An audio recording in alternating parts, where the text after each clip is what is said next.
بالخير، كل سنة وانتم طيبين. النهاردة عيد ميلادي، حبيت اعمل حاجة تبقى حلوة وبسيطة وسهلة.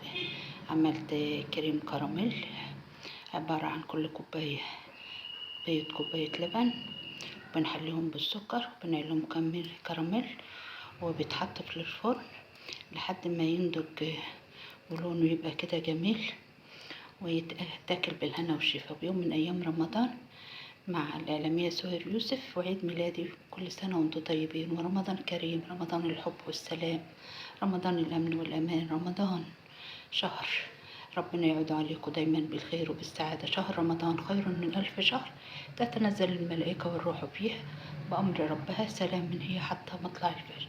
سلام لكل الناس الطيبة، سلام للناس اللي فعلا شهر رمضان بيمثل لهم السعادة والخير والرؤية.